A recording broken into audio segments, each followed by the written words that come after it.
Há 70 anos atrás, evidentemente, quando o parque foi criado, muito provavelmente as pessoas não tinham essa percepção da importância da água gerada naquelas regiões para a população e para o bem-estar da população, né? E não só pela quantidade de água gerada, mas porque nessas regiões montanhosas, nessas regiões onde há nascentes, né, a água geralmente é pouco contaminada, ou aliás não é contaminada, e consequentemente é um constante suprimento de água de boa qualidade para os sistemas a jusante, que permite então com que seja mantido o suprimento de água com uma qualidade excelente. Esse hoje é um ponto fundamental, porque não é só a questão da quantidade da água que deve ser considerada, mas especialmente a qualidade da água. A água impulsiona a economia dos países, das regiões e das cidades, né? E por outro lado, a contaminação da água começou a atingir níveis que começaram a interferir nas atividades econômicas, nas atividades sociais, na recreação, no turismo e, consequentemente, a integração dessas duas visões, a visão econômica e a visão da contaminação e a visão da escassez, trouxeram novas perspectivas na gestão das águas e no processo todo de visão das águas como um recurso natural fundamental, não só para a sobrevivência da humanidade, mas para a manutenção de todos os ciclos do planeta.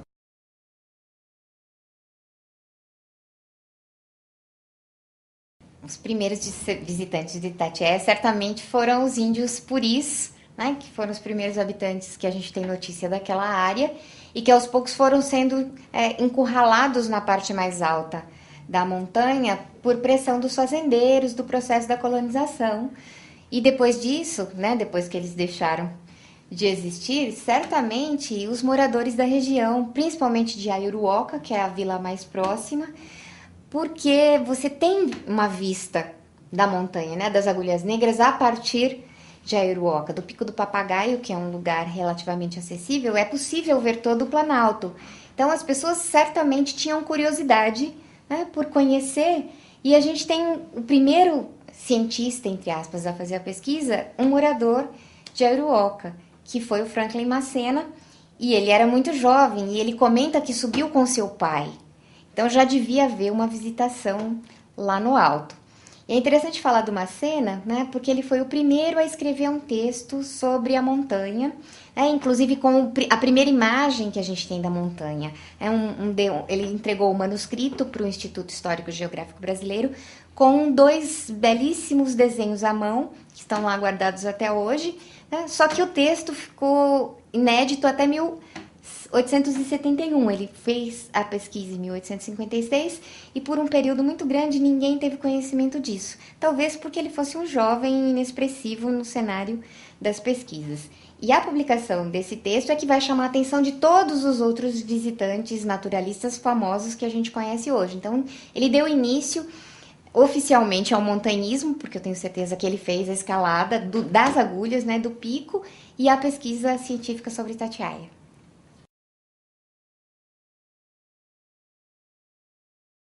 Aqui ainda é um remanescente de um ecossistema ainda bastante preservado e de uma cultura local muito rica. Dentro de todo um processo de desenvolvimento, essa região teve também seu processo de transformação, em que a população hoje em dia tem que repensar as suas formas de atuar, né? Elas receberam uma herança dos seus avós e hoje em dia muito dessa herança é importante e muito boa, mas algumas dessas atividades têm que ser transformadas também para se adequar a esse novo mundo, pensando que eles não são mais, vamos dizer, não tem mais aquele mundão todo à sua disposição. Hoje em dia o homem já não tem mais essa dimensão de ocupação. Trabalhar com crianças, né, essa educação ambiental é muito importante porque é uma novidade na nossa realidade, né, nesse mundo, numa mudança completa nas relações do mundo e a própria relação com a natureza, né, não é nova, mas a realidade foi transformada pelo homem. E hoje em dia as crianças elas estão recebendo esse mundo, né, e trabalhar com elas para que elas entendam todas essas relações e busquem soluções no futuro, né? Quer dizer, é com elas mesmo, é com as crianças, né, que deve ser começado.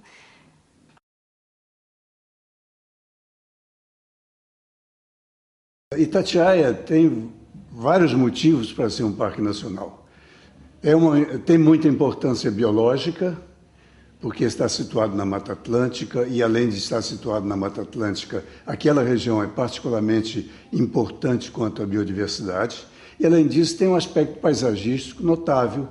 Eu conheci Itatiaia muito jovem ainda. Era uma criança, tinha meus 6 anos de vida, talvez. Meu pai era um médico do Exército e foi servir no sanatório militar que existe em Itatiaia, que na época se chamava Campo Belo. Eu fui para lá como criança e não existia parque, era um horto florestal. E nós frequentemente visitávamos o horto, porque era um local agradável, um local com florestas, e era adequado para fins de semana, para fazer piquenique, etc. Na época, muitas áreas que hoje são floresta no parque eram campos. Eu me lembro de um local chamado Último Adeus, que era um local que só tinha capim. E hoje em dia é uma área bastante coberta de vegetação arbórea. Enfim, houve uma evolução favorável nessas áreas que eram degradadas e que deixaram de ser degradadas.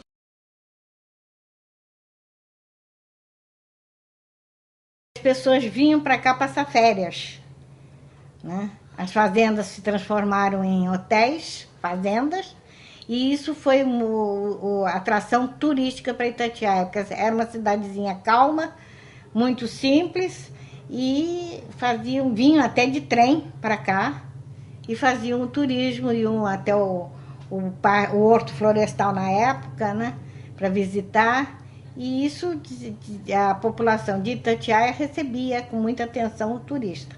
Os grandes biólogos, eles julgaram que o Pico das Agulhas era o mais alto do Brasil. Depois houve vários trabalhos e medições e tudo que concluíram que o Pico das Agulhas não era o mais alto do Brasil, que era o Pico da Bandeira. Existe uma lenda, né, que eu acho muito interessante, é a lenda do Último Adeus. Por que chama o Último Adeus? Porque o filho do Visconde de Mauá, ele morava lá no Monte Serrat. E a filha dele, a Sinhazinha, como chamavam, né, ela namorava o Visconde de Boa Vista. E ele vinha de Engenheiro Passos, que antigamente era Boa Vista, a cavalo, né, e que até diziam bizarro cavalo, né, vinha a cavalo com um escravo para visitar a namorada, a noiva. E então ele subia ali a pedreira, que avistava ainda a fazenda Monte Serrat, e ele ali tirava um lenço do bolso e dava o último adeus à sua namorada. E aí ficou a lenda do Último Adeus.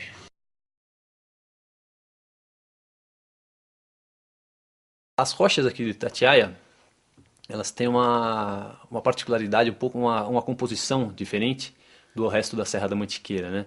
Ela guarda ainda alguma semelhança com o maciço vizinho, que é a Serra Fina, mas de qualquer forma são maciços já diferentes, são ocorrências um pouco especiais até, a gente pode dizer, do que o padrão de rochas que você tem ao longo de toda a Serra da Mantiqueira. São rochas que a gente chama de rochas alcalinas. Essas feições, essas caneluras, essas canaletas que a gente vê aqui, elas são oriundas dessa relação da água com a rocha, e elas só se desenvolvem, na realidade, a gente só verifica elas aqui em função da composição química, da composição mineralógica da rocha, né? É um processo de dissolução que atua removendo determinados elementos químicos dos minerais que compõem a rocha. Se você comparar com maciços semelhantes de composição química quase que gêmeas, como é o caso da Serra Fina aqui do lado, ou seja, um maciço praticamente idêntico, isso ainda lá você não verifica essas caneluras, né? Essas canaletas. E na realidade isso ainda é um mistério para a ciência geológica. A gente ainda não conseguiu entender por que motivo rochas praticamente gêmeas em determinado ponto desenvolvem essas características e em outro, basicamente sujeito às mesmas condições de chuva e condições muito semelhantes, não desenvolvem.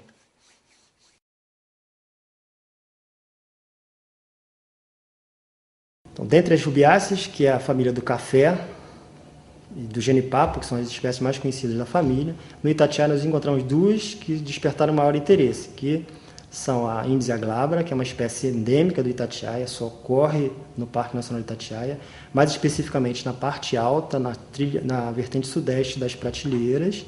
É uma espécie arbustiva que hoje está seriamente ameaçada de extinção em função dos 2 últimos grandes incêndios que acabaram com as populações que ocorriam fora dos enclaves de rocha. Uma outra espécie bastante interessante é a rã de Itatiaia, uma espécie que até então era desconhecida pela ciência e foi descrita por conta do nosso estudo e está sendo publicada na revista do Jardim Botânico do Rio de Janeiro. É uma espécie arbórea, bastante comum na parte baixa do parque, principalmente em beira de estradas e trilhas.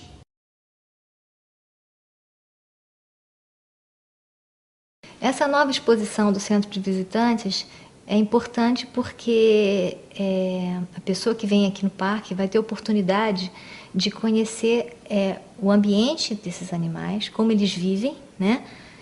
Qual a relação com os outros, né? Uma espécie de ecossistema, né? E vai ter todas as informações que ele precisa, tá? Outras, né? Que não são só sobre os animais, mas também como ele deve proceder quando ele está no parque. Junto com a nova exposição, vai haver também algumas salas onde as crianças podem interagir com jogos e vai ter também consulta, né? Que ela pode consultar coisas sobre a vida dos animais e atendimento de pessoas especializadas a essas crianças. E todos esses animais que a gente tratou, higienizou, embalou e fez a conservação, eles são importantes na verdade, para a história da ciência no Brasil, né? Porque, de qualquer forma, eles serão usados ou para pesquisa ou para serem expostos.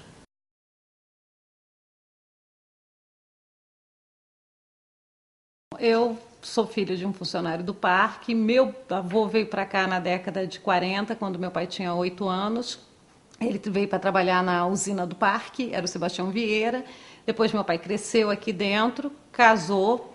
Eu nasci e fui criada aqui dentro do parque. Quando a gente fala em Itatiaia, liga logo a parte alta do Parque Nacional, que é o Pico das Agulhas Negras, né? Que é o nosso cartão postal. É o 5º mais alto do Brasil e o mais alto do estado do Rio de Janeiro.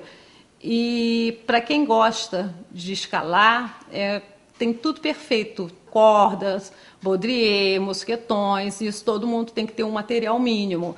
No Pico das Agulhas Negras nós temos várias vias de escaladas e sempre usa esse material, principalmente hoje em dia a gente fala uma coisa dentro do turismo que é a segurança, né? Então já existem normas técnicas para turismo, para montanha, e eu acho que todo mundo tem que começar a se enquadrar nisso, que a segurança é o principal.